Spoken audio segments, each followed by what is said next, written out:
Assalamualaikum guys.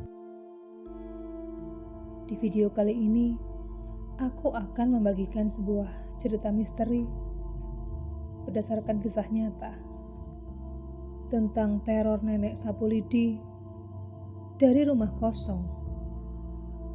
Kisah ini merupakan kisah nyata yang aku alami. Ada teror dari rumah kontrakan sebelah kami yang sudah kosong. Awal mula tidak ada kejadian aneh. Namun semenjak penyewa rumah di sebelah kami pindah, hal aneh mulai terjadi.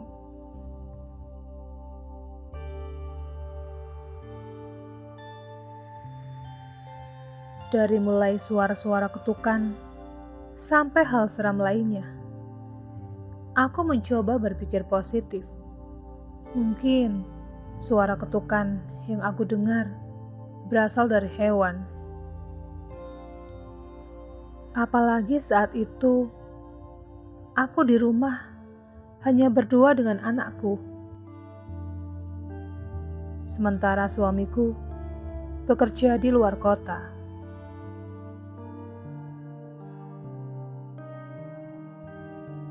Yang ada di pikiranku kala itu hanyalah, aku tidak boleh takut, karena ada anakku yang memerlukanku.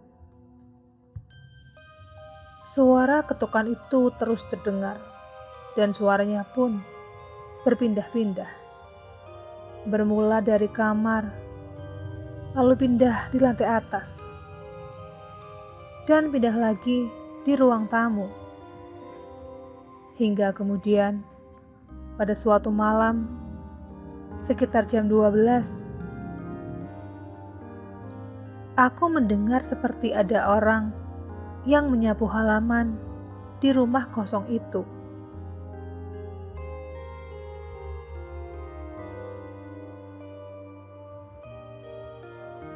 Di sini timbul keanehan. Rumah itu kosong, jadi siapa yang menyapu? Dan pada tengah malam pula. Untuk mengusir takut, aku pun mulai berdoa.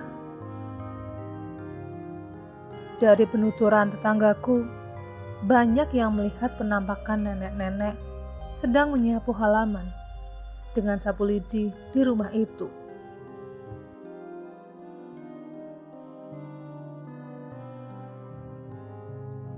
Beberapa hari kemudian, tidak terdengar lagi suara-suara aneh. Aku pun merasa tenang. Aku dan anakku kembali beraktivitas seperti biasa. Namun pada suatu malam, kejadian menyeramkan terjadi. Malam itu seperti biasa, aku sedang menonton acara ragam kesukaanku. Sementara anakku sudah tertidur lelap di sampingku.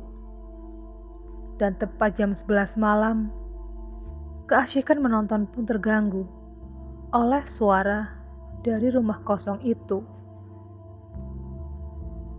Jika hanya suara ketukan seperti biasanya, aku akan merasa bodoh. Tapi kali ini, yang terdengar adalah suara deburan air seperti orang mandi. Padahal, rumah tersebut masih kosong. Belum ada penyewa baru yang menempati. Rasa takut kali ini berhasil menyusup ke dalam diriku. Tapi aku masih berusaha untuk memberanikan diri.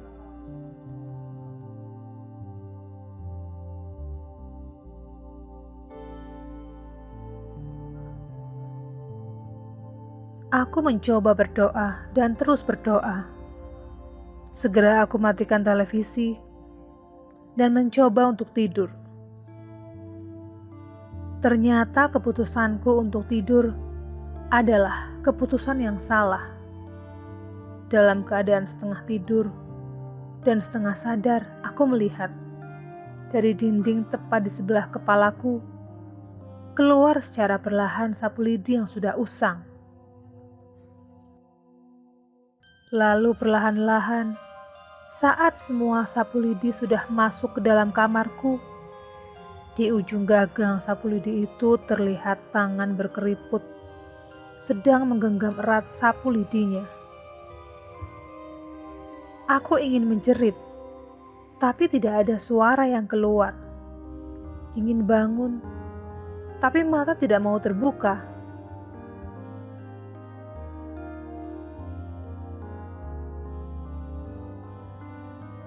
Tidak henti-hentinya aku ucapkan doa, karena tangan keriput itu terus masuk ke dalam. Aku tidak bisa membayangkan jika keseluruhan penampakan nenek-nenek itu masuk ke dalam kamarku. Akhirnya, aku bisa terbangun. Segera aku telepon ayahku. Aku ceritakan apa yang baru saja aku alami dan memintanya datang ke rumahku. Kebetulan, rumahku dengan orang tuaku hanya berbeda beberapa rumah saja. Tak lama kemudian, ayahku datang. Beliau membacakan ayat-ayat suci Al-Quran yang bisa untuk mengusir gangguan makhluk halus. Aku pun merasa tenang. Malam itu ayahku memutuskan untuk menginap menemaniku. Dan aku pun merasa tenang. Sepanjang akhir malam itu, tidak ada gangguan lagi.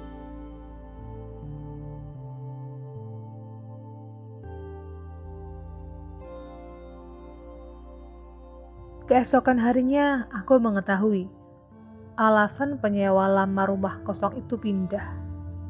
Tidak lain, karena dia diganggu makhluk halus juga. Bahkan dia melihat penampakan sesosok kuntilanak terbang dari atas kamar mandi. Mungkin terdengar konyol, sapu lidi menembus dinding, tapi hal ini sungguh-sungguh aku alami. Suamiku, saat aku menceritakan ini, dia merasa khawatir. Dia khawatir meninggalkan aku hanya berdua dengan anakku. Tapi aku meyakinkan dia bahwa aku dan anak kami baik-baik saja. Apalagi ayahku sudah memberikan catatan ayat-ayat suci Al-Quran yang harus aku amalkan setiap malam sebagai penjagaan untuk rumah dan diriku agar terhindar dari gangguan makhluk halus.